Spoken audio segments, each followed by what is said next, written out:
Hey there to all the Real Talk 447 listeners. We're excited for this episode coming up. So before we get going, we'd like to give a huge thanks to all our partners that make this possible. First off, RockyMountainATVMC.com. They are the online leader for parts, apparel, and accessories. Go check them out. Slick Products. Go to slickproducts.com for all your off-road washing needs. ODI. Go to odigrips.com for your motorcycle, jet ski, bicycle. Also, get you a pair of the Emig Pro V2 lock-on grips. I love them. My man Jeff's friendly enough to give me a pair. And of course, while you're at it, get you a set of the RC4 signature handlebars. And last but not least, Fox Racing. Go to foxracing.com. Their online shop is up and running. Thanks for listening and enjoy the episode. Said if you can't win, wreck someone who can. Exactly. I knew I wasn't winning that. Why do people not get out of the fast lane? Every time I see that picture of you riding around with that big ass fro you're wearing, I still get pissed. It was that night I said preparate, but I didn't say what I wasn't supposed to say, and that's A1. Hey everybody, welcome to another episode of Real Talk 447. I'm Jeff Emig, and as always, I'm joined by my pal Ricky Carmichael, who's down in Florida. How are you, buddy? I'm good. Looking forward to this episode. It's going to be a lot of fun. Been working on this guy for a while, and it's always good to see your smiling face. I know you've been busy, so let's step right up to it. Yeah, can you believe we've been chasing Adam Cianciarulo for, what's it been, 4 months now, probably?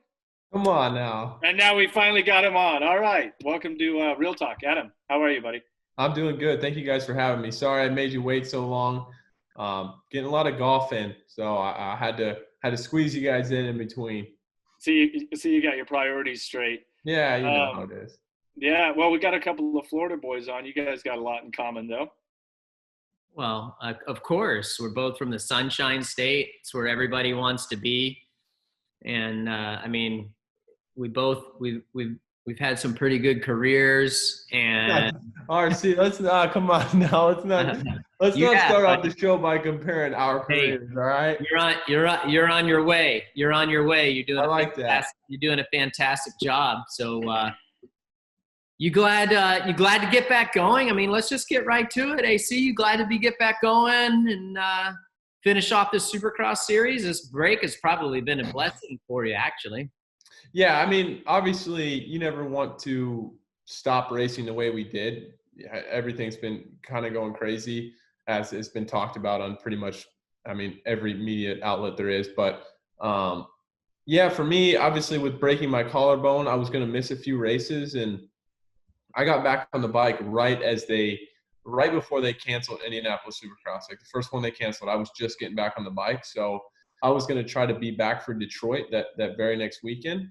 And when everything happened, it allowed me to take my time getting back and not do anything crazy, which was good. With that being said, after a few weeks, you kind of start feeling normal again. I mean, I only had a couple weeks off the bike, so I was pretty ready to go, maybe like 5-6 weeks after my crash. But yeah, I think as far as like the season kind of being split up for me, I'm trying to look at it like I already had my rookie season in a way. Not that I don't give myself some leniency in terms of still learning things, but that's the mindset I'm trying to take into these next kind of 7 races, is the fact that I've had some time to reflect on what I've done and what I can do better. And hopefully I can translate some of the things I've been working on to some better results and just more consistent results. Well, I mean, you started out the championship this year in Monster Energy Supercross. I mean, you had a ton of fast qualifier laps, right? Yeah, quite a few.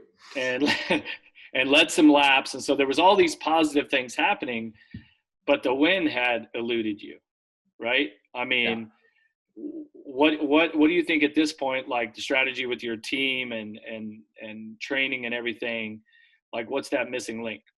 What's that last piece of the puzzle? Well, I think the hardest part of I mean, it's like figuring out a formula, right? It's just once you see a lot of the guys that start winning multiple races, it's a process in their head, and they can I mean, you guys know you can repeat it. When you're feeling at the top of your game, you kind of know what to do. And I just need to be a little bit better at closing the deal, and I think it's maybe a little bit of strategy that I'm missing. I think maybe in the beginning of the season, it's more, for me, it's like I'm just trying to go as fast as I can the whole time. And there's sometimes that you don't need to do that. Sometimes you need to kind of sprint in the beginning and get yourself in a good position and maybe settle in to save it for, the last 4 or 5 laps when things really seem to happen in these 450 races. That's when kind of everything unfolds and the race is lost and won. And I think it's me just getting stronger too, because if I'm not at the top of my game these last 4 or 5 laps, there's, at least 4 or 5 guys that are going to be able to take advantage of that. So I think it's just about being stronger and maybe being a little bit smarter. Well, have you put pressure on yourself to win as a rookie? I mean, the luxury that Ricky and I have is we look back and we go, oh man, we were like, oh, I got to win now. And if you don't win now, then you suck. Contract's going to be over. You're going to be done. You're going to be pushing a broom next year. Right. But we have the experiences that says, no, it's okay for it to take, to take steps and to build your way towards it. But is it just because your speed has been so good that it probably, when you qualify first, you're like, shit, I'm gonna go win this thing? Yeah. I think in a way I've always, since I was a little kid, I've had a pretty, even at times where my career's not been going so great, I've always had an inner confidence that I believe I can go around a dirt bike track just as fast as anybody else. And I know I have the potential to win. So I guess that's where the pressure comes from, is like you said at the end there, knowing that I do have the ability to win. It would be one thing, you could kind of look in the mirror and give yourself a break if I just didn't have it. If I was 2 seconds a lap slower than, Roxon or Tomac and these guys, and I just couldn't hold a candle to them, but I know I can. So I guess it does put some pressure on me, I guess, just internally to find the other pieces to put that together. Cause I have one of the main ones, and that is just speed. And I have a bunch of other ones too, but you got to have them all to win. And especially to win consistently, you can find yourself a situational win here or there based off, circumstance, but I want to be dominant. I want to be somebody that can win consistently. I want to win a bunch of championships. I still have the same goals I had when I was a little kid. So I think it's just about figuring that out, but at the same time, not getting discouraged. Every weekend's a new weekend, and you have to approach it as such. Hey, Adam, I think one thing that gets overlooked from your rookie season in the 450 class, and that you don't get enough credit for, is the adversity that you faced. I go back to Glendale and the lick that you took in the whoops. That was a tough hit. From a TV standpoint watching, you hit so hard. And then you rebounded. Was it Oakland the next weekend? I can't remember, but anyhow, shortly, like the next weekend, dude, you're right there. And for myself personally, I think that was one of the hardest things for me, is if I had a couple bad weekends, especially early on, it was hard for me to rebound. And that's what I was most impressed with you, especially going back from your early years. You didn't take one mistake and turn it into 2, and you rebounded like a seasoned veteran in the premier class of Monster Energy Supercross. And I just, I want to tell you and all of our listeners and viewers that what you did and how you rebounded from those bad results or a wreck, and you came back the next weekend and you did really, really well. I feel like it was an oversight. We didn't get to talk about it much on the broadcast. So good job for doing that. And how were you able to reset? And do you realize how hard that is to do? Well, thank you for one. And for 2, it's just kind of, you know how it is. It's one of those things. It's, you learn over the years to try to leave your mistakes in the past and try to move on and build and not let it carry over into other mistakes, which you've seen me do early in my career as well. And, another part of it is it's just, we're dirt bike racers, right? And if we can get back on the bike and we can go and we're going to do it, and we're going to do our best. And, Yeah, that one at Glendale, that was a scary one. It was super scary because it was a weird crash where I really didn't see it coming. I felt great in the whoops all night. I was hitting them so straight. Maybe I wasn't the fastest guy, but I was hitting them really straight and just, I don't know, just one of those days, where you feel not necessarily unbelievably blazing fast, but it just feels so repeatable and it gives you confidence. And then it's like this next split second I was on the ground. And yeah, I actually spent all night in the hospital till like 5 a.m. Yeah, that was a tough one. Tough week. No real riding that week and to bounce back. And I think I had a fourth at Oakland. Kind of faded a little bit late, but then I had a podium the next weekend in San Diego, which was good. So, yeah, I mean, you've been there on the other end of it many times. You have to do your best. You have to get back on. And I think it's one of those things where you probably look back at the end of your career and you're like, wow, man, I can't believe I did that. I can't believe we got back at it. And you kind of wonder how you did it. But at the time, you're just trying to get back on the bike. Right. What would you say was and I feel like you have a tremendous amount of respect for your competitors, your rivals, and just the sport in general. What do you think was the biggest surprise and that maybe you weren't expecting? I know that we've had this conversation, but what do you think was the biggest surprise that you weren't expecting, I guess? Well, I don't want this to come across as one of those like humble brags or anything, but I think for me, motocross and supercross, it's like romanticized in my mind. Like it's all, I've organically loved the sport. Like we all know the story, or most people do. Like my dad didn't ride, or family didn't get me into it. I just kind of got into it, started watching you guys, and just fell in love with it. And so I've always had this great respect for the racers that come before me and the racers that I'm currently racing. Even if honestly some guys I don't even like that much, I still respect them a lot because I know who don't you like that it is. much? What's that? Yeah, so who don't you like that much? What is it? No, I mean there's a couple out there, but it's all good. No, who do you think dislikes you the most? Yeah, who doesn't like you? Who doesn't? Who do you think is like, yeah, Adam's an asshole? Well, I think Cooper Webb and I we had a pretty, I don't know, I wouldn't really call it that much of a rivalry, but we were kind of pitted against each other from the time we were pretty young. And when you're young like that and coming up in those kind of your formative years, it just kind of carries over for a while, and there can be some resentment, some harbored resentment that carries for a while, and you don't even really know why. But I don't really feel like we have that too much anymore, to be honest. I feel like we've kind of grown out of it. I really do my best. I try not to make too many enemies, because there's always going to be some, whether the guy is racing with you or, you're leading a championship and you're coming around to lap the dude, like, it can go bad at pretty much any moment. So I try to be as nice as I can, but I mean, there's probably some guys out there that don't like me, but I'm not too sure. Who's trying to get in someplace? Yeah, I have no idea. Yeah, I don't. Jenna, somebody's knocking.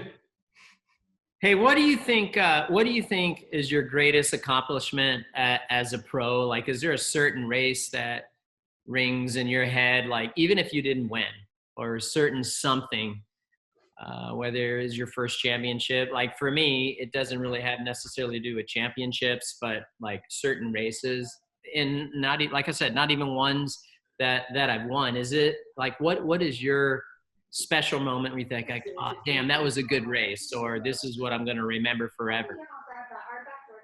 Special. I mean, the most special moment I've had, I think, a couple moments stand out in my mind. It would be tough to put anything over a championship, because that has taken, I mean, it took me so long to kind of put it together. And I mean, that moment was euphoric for me. I'll never forget it. But as far as another moment, maybe that's not so expected, is something that really stands out for me is last year when I lost Vegas, when I kind of blew it there at the end. And it's special to me because I look back at that moment and how hard it was for me to accept what I just did and the repercussions of that, and it's just a life goal that's right in front of you, that it just goes away just like that. You're riding around the track thinking you got it, and then the next moment it's all gone. And I'm really proud of how I guess how I handled myself when it happened, because it was probably the toughest moment of my life. It still makes me kind of emotional a little bit, but just that, turning that moment into my last outdoor season where I was on the podium all 12 races, won 6 and won a championship. That was that whole sequence of events, I think for life for me will be kind of I don't know, I guess maybe even I'd call it like a turning point just for my life in general. And I think just my overall attitude. Well, so 2 parts. So in Vegas, can you put your finger on what happened? Like just mistake, like, hey, it happens, or were you able to analyze it? And then that's what, was the success that you had later on that year? Yeah, I mean, I know exactly what happened. It's funny because I didn't even watch the crash. I hadn't even watched the crash until maybe 2 weeks ago. It popped up on my Instagram or something. I would never want to watch a race like that again or see it or anything. But I did see the crash and I knew what happened. So the holes on the backside of those little rhythm lanes in Vegas, there always gets to be like a little groove. Mm-hmm, and yeah. I was riding pretty relaxed at the time just because I was being conscious, being smart about, not doing anything too dumb. And I was actually trying to get, everybody was landing directly in the hole, the main line. And it was pretty close to the tough blocks. So I was like, I'm going to move over a little bit just to make sure I'm not getting too close to the tough blocks where I can, mess up, make a mistake. And when I moved over to the right, I actually landed, I 50-50'd the hole. I landed right on the side of it. So my back end squirted this way. And it was a perfect storm because in that rhythm section, it's so basic. I mean, you were doing a double and then a table single. It's like you're not necessarily the strongest on the bike right there. You're kind of relaxed, body's a little bit loose, and my weight was a little bit forward. And I got on the gas right on that edge, and so I slid, and actually, my back end slid all the way into the tough blocks, and everybody knows the rest. But yeah, it's one of those things where I could probably try to land in that same spot and do the same thing 50 times in a row, and I probably wouldn't be able to do it. But that one time it got me. And I guess the way I look at it now is like I would have never had that moment where they gave me the opportunity to bounce back from that and do what I did in the summertime if that didn't happen. So, I mean, it still kind of hurts a little bit if I really think about it, but at the same time, I think it did some good as well. Interesting. Yeah, I mean, you handled it like a true professional. And hey, Jeff, I mean, Adam's just one of those guys, like if you were his competitor, because of all the success he's had and the great opportunities had, and he's made good on all of the opportunities. And he's just one of those guys you want to hate him because he's going to kick your butt at some point, but you just can't. He's such a good guy. It's like, dude, I want to hate this dude, but I can't. People say that about Jimmy Johnson all the time, like, dude, I want to hate that guy so bad, but I can't. Kind of like yourself, right, Jeff? No. You two have a lot in common. I was watching Instagram this morning, and your St. Louis 97 crash is on there. Did you catch that, Adam, this morning? I didn't see it. Where he tucks the front end and like rolls through, goes over there. Yeah, it's stupid, like a silly little triple out of the first corner, and I just landed right on the edge of the track. Yeah, and basically. I was looking ahead, like to the left, turning left. Yeah. I'm looking, and then my front end tucks, and I go over. I had a nice lead early on. Yeah, our team manager at the time was Jimmy Perry, and that wasn't a pleasant conversation. That conversation after the race, but. Hey, switching gears, dude. So what you've learned from the beginning of the season, let's just say that was your rookie season. Now you're going into the latter part of this season. It's almost like your second season. What are your expectations what would you be happy with? Because I personally think you're going to be more polished. I think you're going to be better than what you were at the beginning. What are your expectations? What will you be happy with?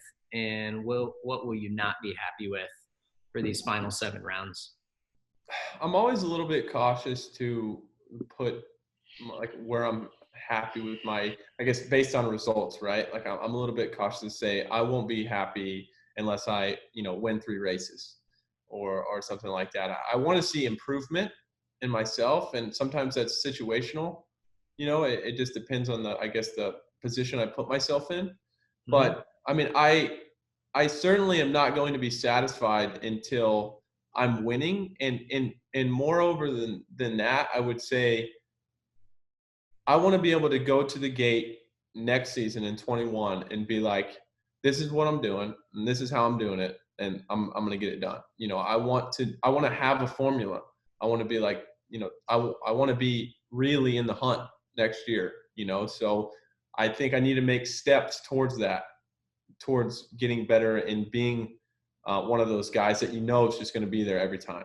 I feel like looking at the beginning of the series, like being in your position, like if you got to take a step back when you're healing up and watching these guys, like what the hell do you improve on, really? I mean, dude, you have the speed, you have the patience for the most part. Yeah, you made some rookie mistakes, and and unfortunately, the only way to learn is do what you did. But I was trying to think of like where like you're going in, like what can you do different?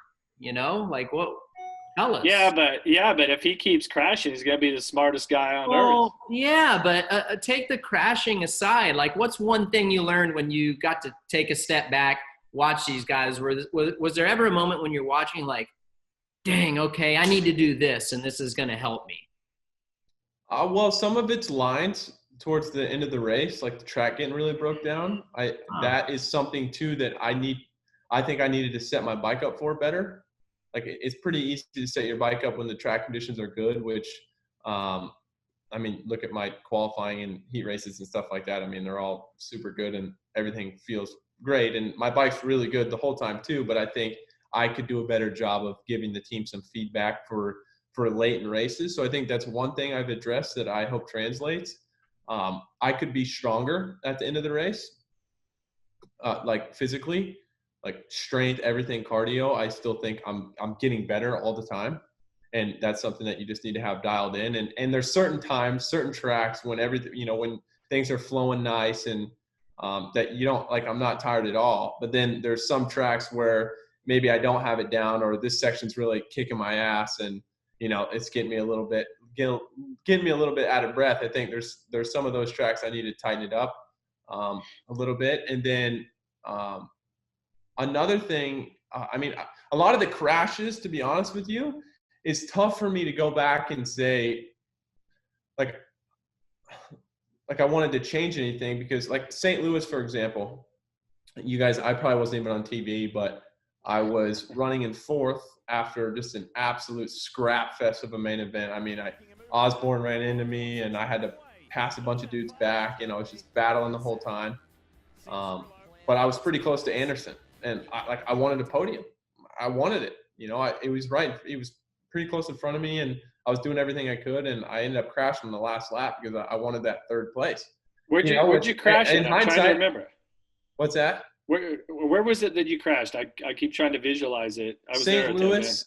It was the left-hand 180-degree corner after the whoops. That's right. Yep. That's right. So, and then, there's just a couple spots like that where I'm not satisfied with the same thing. It was the same exact thing in Glendale. Anderson in front of me again. I had to beat him to podium when I crashed in the whoops, and I was hitting the whoops in 3rd all day. And I'm like, I'm going to hit him in 4th now. Like, I gotta go faster. I got to go faster. And like, some people might say you're an idiot, but if it would have worked out, they'd have said you're awesome. So my goal is to figure that out, because I don't want to be somebody that gets 4th place all the time. Not that there's anything wrong with that, but my goal is to be like one of you guys, to be a champ and be a guy that's won a lot. So I think I'm going to keep sending it. I just need to be a little bit stronger about it sometimes. Of your risk versus reward moments need to be calculated a little bit. And I've tightened up the window. Screw it, I'm going to fourth.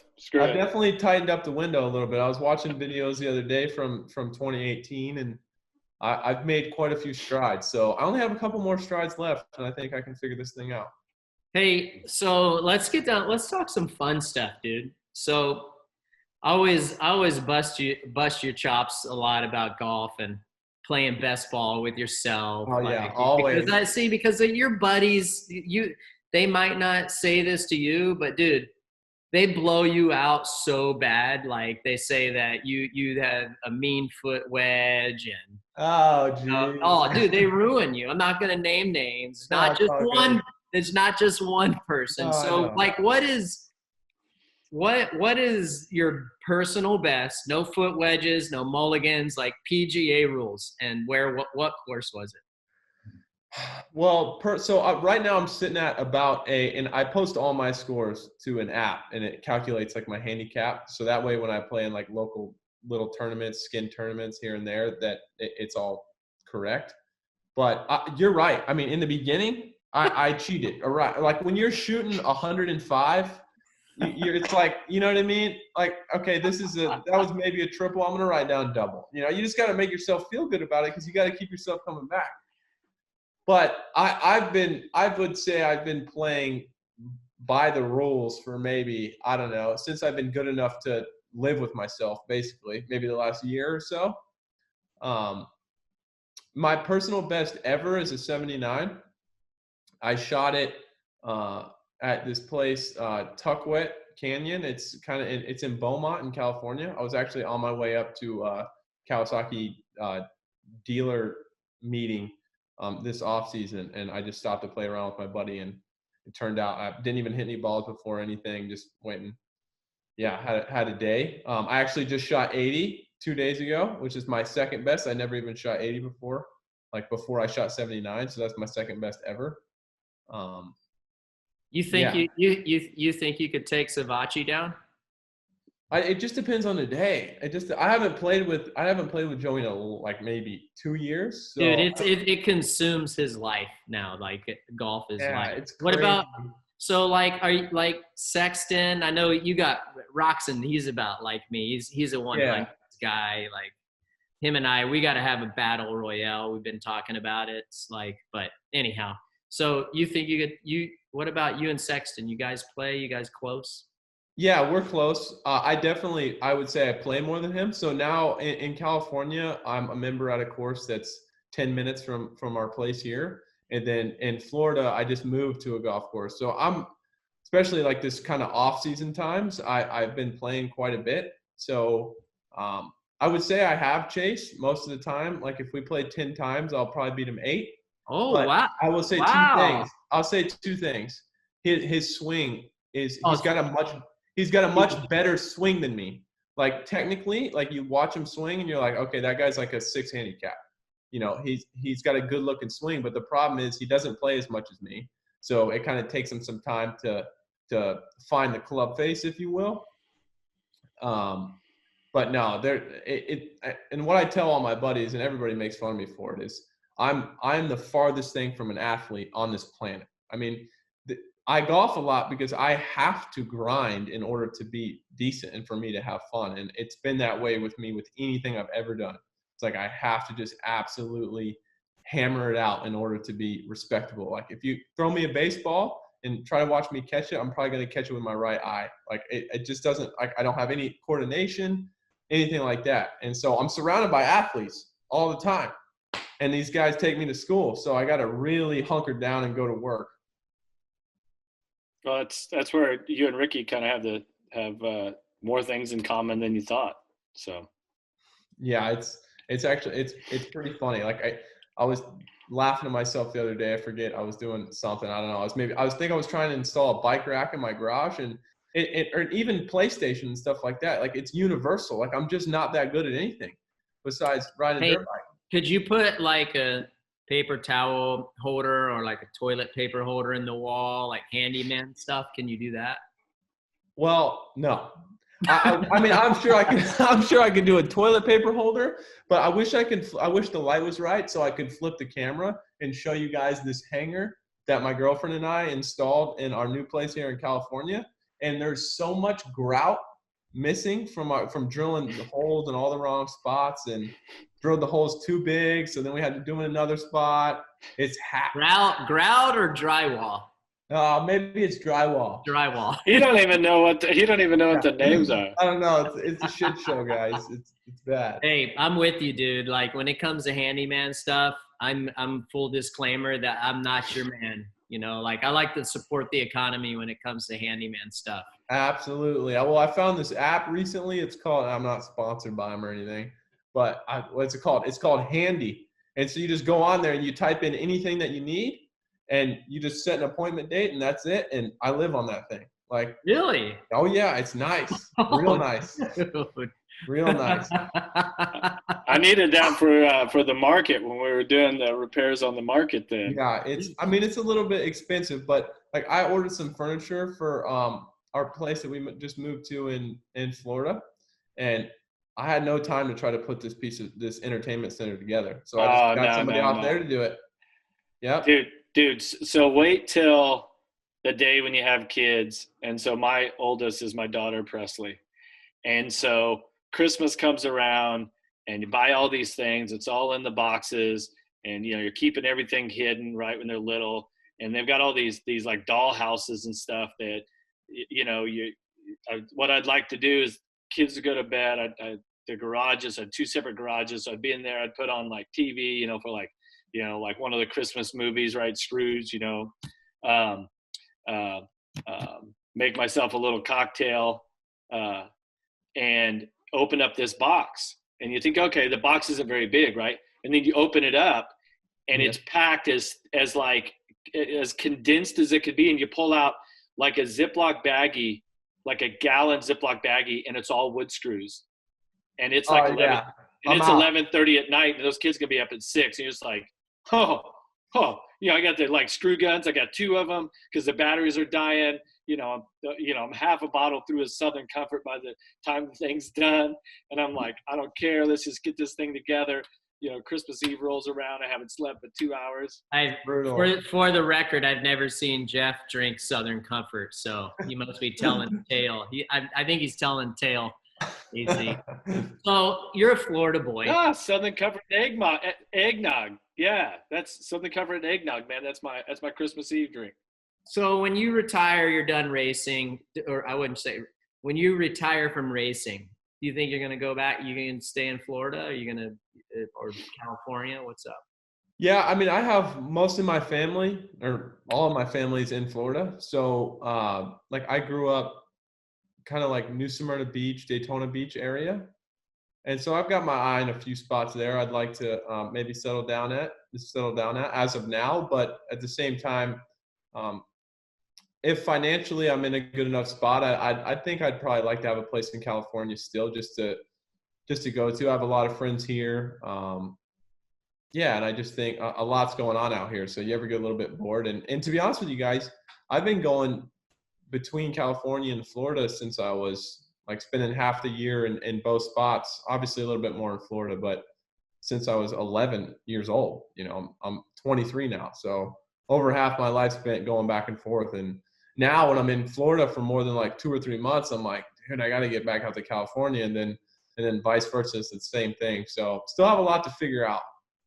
Hey, so they say that the music that you're listening to when you're 21 is the music that stays with you throughout your entire life. And I know that you're super into music. You're 23 now.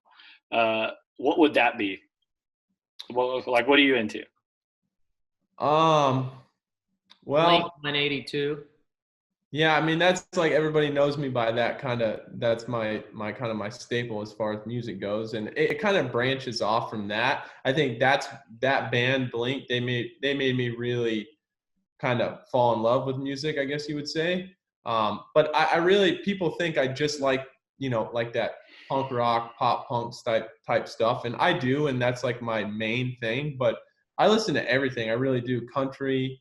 I've been listening to a lot of like reggae stuff recently. I listen to rap, like the same things that all the kids my age listen to, like normally. I still listen to all that stuff. But if I had to say, yeah, like that early 2000s kind of punk, pop punk, like Jimmy Eat World, Brand New, stuff like that, Blink, Alkaline Trio, Taking Back Sunday, kind of stuff like that. And then there's some new bands today that I really enjoy listening to. But that's kind of my main deal. Carmichael, when you get on the boat with him, he likes to crank it up. He's got to buy new speakers every season. Hey, blows them out. AC, louder is better, dude. I like that. Louder is better. I need to have a boat day with you, RC. That sounds Come fun. on, dude. You've been talking about that. Ken's been talking about it. You guys ain't never gonna come up to Destin and. It's not that far, is it? Jeff, they don't want to. They don't want to do no boat day with us. They can't hang with us. Really? Dude. Really? I can put down some White Claws, RC. No. Ain't no law drinking White Claw. Never, dude. Those things are unreal. So what's your favorite? What flavors do they have? Like mango? Oh man, they have everything. It blows my mind. They have everything. I've been maybe about a month ago, I was putting back some claws playing PlayStation with the boys. You like, if it's not claw, are you like a strawberry daiquiri guy? Peanut colada guy? I knew I was gonna get shit from you about that. Well, dude, hey, since you're in California, just bring your lady down to Balboa Island. I got about 30 cases of White Claws in Balboa Island Market right now. I'll see you in October, bro. I'll see you in October. Gotcha. Yeah, probably now's a good time to back out of it. You happy to get back going? You excited that I know the protocol, there's a lot of stuff everyone's got to go through going back to Salt Lake, but you excited to get back going? I mean, I know you love racing, but you think it's time?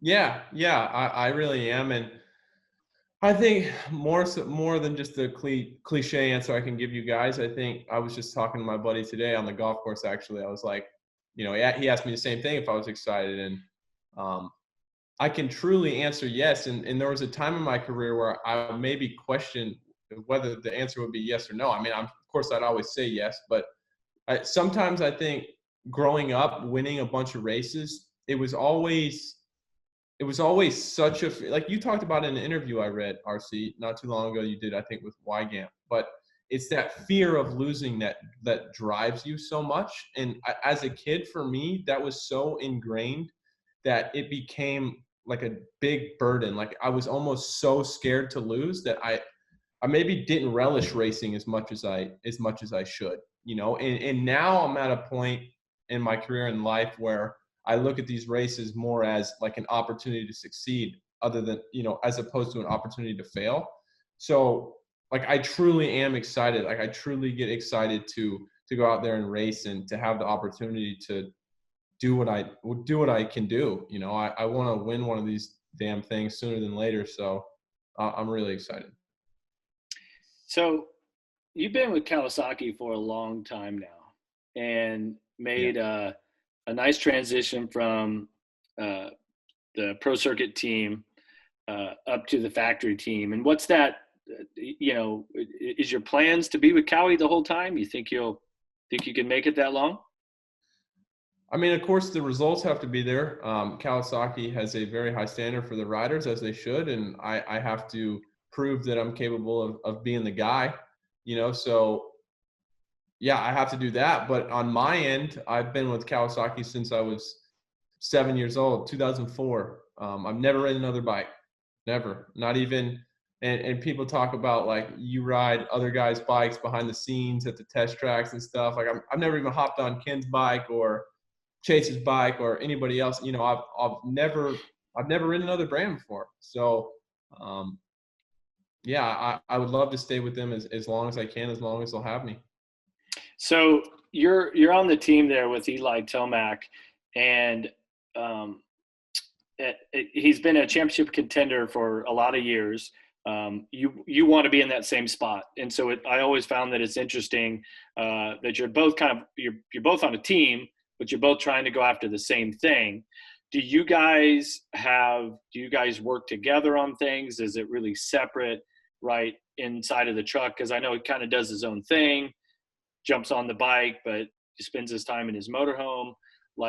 Or is there a lot of team, camaraderie between the two of you? Oh, it's really separate for the most part. I mean, we've had days in the off season when he was in California where we were riding together pretty much every day. And I mean, and people ask me this question a lot, how is Eli to be teammates with? And he's been great. Yes, he's not the personality type where he's going to come up to you and give you a hug and say, man, you were crushing it out there. But that's not how everybody is. And I respect that. I respect it. And he does his work unique in his own way, and it clearly works for him. So from my perspective, I just try to learn what I can from him, as far as how he goes about things. And it's just more of just analyzing how he goes about his business. And but yeah, as far as us working together, no. At the races, obviously he is in his rig a lot. He's not, I have my own kind of little office space area in the Kawasaki rig. It's super cool. It's pretty, it's a place you'd want to spend 17 races, that's for sure. But it's very separate. It's a lot different than the 250 class where everybody's hanging over each other's shoulder. Hey, so you had a long career with Mitch Payton, Monster Energy Pro Circuit Kawasaki team. And I know you guys are close. You used to live with them, especially when you were younger, when you would go out to California. What is, I have my Mitch Payton story. Everybody knows about it. Do you, what is your Mitch Payton story? Whether it's some, where he busted you, or what is your Mitch Payton story? Man, there's a lot. I'm trying to compute all of them. I mean, the one that really comes to mind. I spent so much time with those guys. I mean, if people don't know, when I talked about it a little bit earlier, when I came out to California initially, when I first started riding for Pro Circuit, I used to live in my motorhome in the Pro Circuit parking lot, for months at a time, right in between the race shop and basically what we call Building C, the building behind the shop. And I mean, I was there when his kids were, Ty and Tanner, they were 2 years old. We all taught them to ride bicycles right there in front of the motorhome. So I'm super close with the family and have been for a long time. And the one that always comes to mind, it was back in those days when I was in the motorhome, and he wanted to play a trick, I guess on my dad. And he said something about how the motorhome, they were all in the shop, and he said something about how the motorhome was on fire or something. And Mitch, I guess, didn't know that I was in it at the time, and so my dad freaked out and, ran around, and obviously it wasn't on fire. But he still kind of devised a plan to get back at him. And my dad and some of his buddies called the truck driver that they were headed, the PC truck driver, they were headed to some race somewhere. I think it might've been 2010. And they devised a plan to basically make it seem like they crashed the rig. The driver was okay, but all the bikes, it was a total loss. All the bikes were destroyed. The whole trailer was destroyed. And so somehow that happened, with insurance agents, police, fake police officers, the whole deal. And so Mitch actually ordered U-Haul trucks to go to the race and all this other stuff. And it was a pretty bad deal between all of them because it just went way too far. That's the one that always kind of sticks out to me. I'm not a good storyteller, so thanks for being with me. Dude, that's the type of shit that Carmichael does, man. He played a joke on me. It lasted a whole year.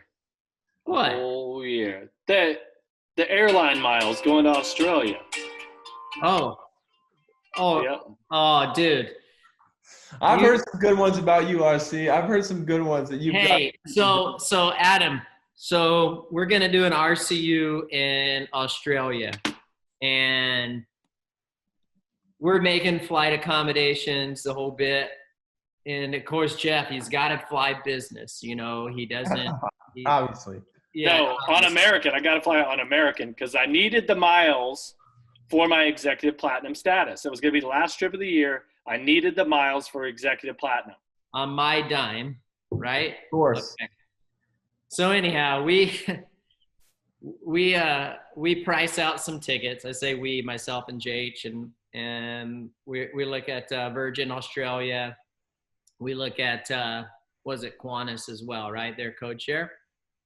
And anyhow, so I was able to get all of us business class tickets on Virgin Australia, and we get there, and I don't know, we were a few cold beers in, and he's like, dude, I'm so bummed that the price, like the Virgin Australia was cheaper than Qantas, and he ended up asking me, he's like, dude, what, how much difference was it? And I'm like, I was like $12 difference. No. I wanted us all to fly together. That's why I made the executive decision. I thought it would be good team building. We could fly from LA to Australia. Oh yeah. Oh, dude.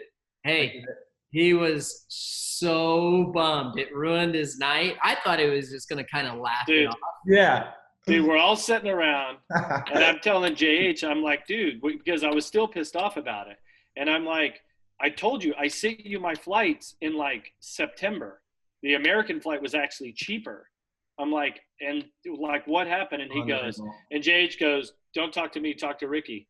So I'm like, and by then I'm telling the story a couple of times, and Ricky goes, man, I knew you needed the miles. I just did it to F with you. And Dude, I'm just like, so gnarly. I was like, wait, what? And Jeff Stanton's sitting over in the other chair, and he's laughing. And JH is like, don't talk to me. I got nothing to do with this. So every time that I got on a flight and I didn't get upgraded, and I'm walking through first class back to coach, I'm just like, son of a bitch. No. So it lasted a whole year. God bless. I did get him, dude. That is a lot of miles. That is a lot of miles. Think of that. And honestly, AC, there was like zero difference. And I'm like, I didn't know that he really, honestly, he's like, I need the miles. I'm like, man, that guy's got plenty of miles. And I just did it to mess with him. And I did want him to fly with us on the same air. Yeah. But if I really knew that was the deal, which maybe I did, I don't know that I'm ever going to admit that. Maybe I would have. He is the only guy of mankind that would complain about flying business class on Virgin Australia. It was like $8,500 or something, right? Oh, dude, it's like waiting on you nonstop. Dude, the joke that just keeps going, and the problem is that he was going through his divorce that next year. So I'm like, I want to get him back, but I still haven't even got him back because I was like, I kind of like. Yeah, you got to give him some leeway. I owe you. No, you've got me back plenty of times. No, it hasn't lasted a year. Yeah. That's awesome. Heck yeah, man. You like Supercross or motocross better? Man, What's easier for you?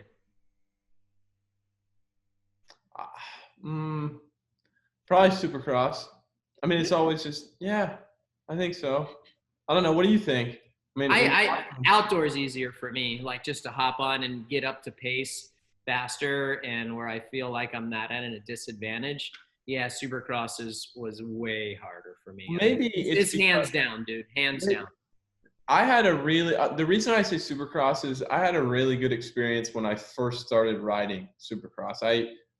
Not many kids, like, it was kind of the first. Where was it? K1, like the Kawasaki test track. I mean, I was getting ready because they always had that 85 race at the U.S. Open. And so Kawasaki let me come out. I was 12 on a small wheel 85, and I was right. It was Villapoto's first year on a 450, 09. Yeah, and I just felt so good right away. I don't know if it was the track or what it was. And everybody was always like, I remember they just couldn't believe it. Like, they couldn't believe I could go as fast as I was going on a Supercross track. And I don't know if they just had never seen like an amateur kid ride or whatever, but I remember thinking to myself, like, this isn't that hard. Like, I don't feel like I'm really doing anything that great. But even I found out, even as, I progressed and I turned pro, and I did quite a bit better in Supercross initially than I did in outdoors. So I think I've just always kind of had this stigma that Supercross has come a little bit easier for me. But and again, I am an outdoor champion. I'm not a Supercross champion. So maybe I'm wrong. Yeah. Dude, I mean, it took me till I was 26 or something. So you still got some time, dude. Little time left. Yeah. So with the schedule to finish off these races, do you think it's going to be a situation where you're just going to stay up in Salt Lake? I mean, what's the protocol for you guys? Yeah, so I'm really excited about it. Actually, my girlfriend and I and Nick Whale come with us too. My trainer, we got an Airbnb up in it's not in Salt Lake, but it's super close, maybe 15, 20 minutes. So basically just rented the house for a month. I'm kind of looking at it like a vacation a little bit. The place got a hot tub, it's got a ping pong table, got a little yard in the back, a little campfire set up. I'm looking forward to it. So will you have a place to ride, or is it just strictly you're going to ride like leading up to each race at the stadium? We're still working on it. I think Cowie's still working on renting a place, but it looks like we'll have a Supercross track to ride, at least some version of one. And really the only practice day, if you look at the schedule, racing Sunday, Wednesday, the only plausible day to ride is Friday. So that'd be the day we'll go there and shake the cobwebs out and just kind of stay loose. I'm not, maybe earlier in my career I'd have been a little bit more worried about it, but at this point it's not like you're reinventing the wheel every week. It's mostly just maintenance anyway. And the fact that everybody is dealing with the same thing kind of takes the stress off. Everybody's going to be riding one day max, and some guys aren't going to be riding at all. So just stay loose and have fun with it. Well, it's I mean, all of this is just so unprecedented. And so I really do hope that in these final races, as crazy a schedule as we're going to have, I hope that you can find that last piece of the puzzle and put it together. It'd be great to see up on top of the podium. Yes. You and I'd like to finish it off with this is, dude, you've had an incredible rookie season, Adam. You've been able to do a lot of things these first several races that a lot of guys will never be able to do. I think if you keep your head up, apply what you've learned the first half of the season, and when you had to take off for your injury, and apply that, I think you're going to be more polished, and you got a bright future. And dude, you know how to win. You've been doing it your whole career from when you were a little guy. You had a few you had several rough patches, but you've gotten over that hump, and you got a bright future, dude. And just keep up the good work. Thanks, RC. I'm gonna, like I said, once you kind of establish that you feel like you're a winner and you feel like you can do it, you never want to settle, so I never want to settle for anything less than that. So I'm going to keep going until I find it. And I believe I will. So hopefully we can get her started here in about a week. That'd be sweet. That's right. We'll see you there. Heck yeah. Well, Adam, it's been a pleasure having you on Real Talk 447. I hope it wasn't too painful having to listen to RC and I's stories along the way. And man, we wish you the best. So. Thank you, guys. Thanks for having me on. Sorry it took so long. Appreciate you guys. That's right. Hey, so everybody, if you like the show, make sure that you like. What else you do? Follow. Adam, you know this tech stuff. Subscribe. Yeah, there it is. Subscribe, leave comments, talk about Fro and talk about me, say positive things about AC. That'd be cool. And, yeah, absolutely, right? And watch this episode and the next one after that. All right, guys. Well, that's it. And so, as usual, we will have our man, Andrew McKeague, and the Andrew McKeague Band take us away with This Old Night. Thanks. And that's the show. Great. Thanks, AC. Yeah, of course, guys. Oh, I enjoyed it. Thank you, guys. You guys know I like talking.